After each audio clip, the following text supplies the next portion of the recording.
Hello and welcome back to Proactive New York. I'm Christine Corrado. With me right now is John Kouten. He's from JFK Communications. John, great to see you. How are you?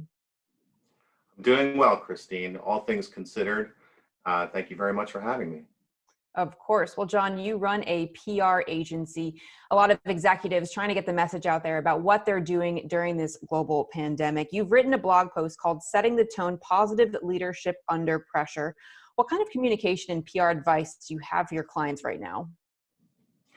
For the most part, we're providing counsel to these C-suite and CEO clients to just remain calm and to proactively provide good messaging to a variety of their core audiences. And it depends on the kind of a corporation or the kind of an organization that we're representing with regards to the counsel that we're providing. So one of the main things that we're providing our clients is that confidence in this time of uncertainty and this time of this COVID-19 pandemic.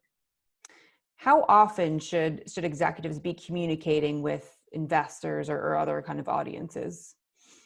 Well, like I said, we're serving a variety of clients, and just a little by way of a little background, JFK Communications is a PR firm that serves primarily the life science industry, and across those verticals, we serve public companies, private companies, nonprofits, both in the U.S. and globally.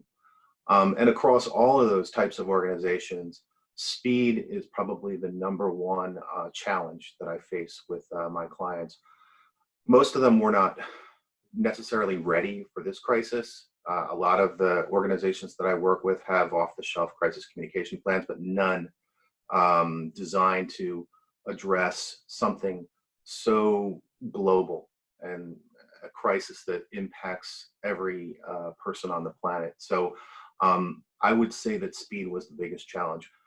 How can we get out as quickly as possible with the right message? It has to be a very interesting time for biotechnology companies right now. How are they handling, I guess, kind of if they have to push out their clinical trials? What's their kind of communication message? Again, when I am approached by new organizations or when I'm working with my existing clients, I would say that the preparation provides the confidence required to communicate the right message, especially for biotech companies. And for life science and biotech companies, we tailor that, especially with regards to companies that are private versus public. Both require speed and both require openness, especially with the clinical trial groups. And the other thing that we need to make sure of is if it's a public company and there's anything material, we're working with the chief financial officer or the head of investor relations and the CEO to make sure if there's material impact, especially on clinical development, we have to make sure that we're out and proactive in communicating, especially anything that's going to impact the share price. So speed and consistency of message and making sure that the clinical teams understand what's going to happen. And we have to be very honest about that. And speaking of kind of tailoring the message, are there any audiences that are, I guess, more important than the other? Yes, again, depending on the client, we tailor some of the messages that we bring to their audiences.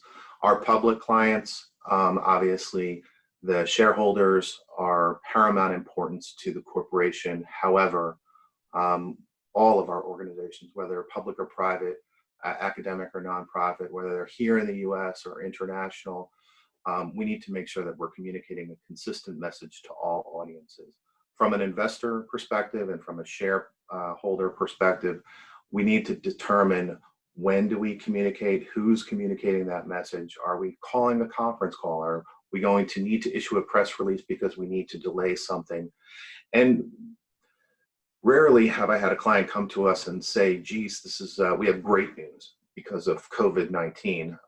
I do have a couple of clients that have been able to serve this during this crisis in a way that was good for the corporation. But most of the time, we were working to manage delays, manage challenges to clinical projects, managing challenges with regulatory milestones.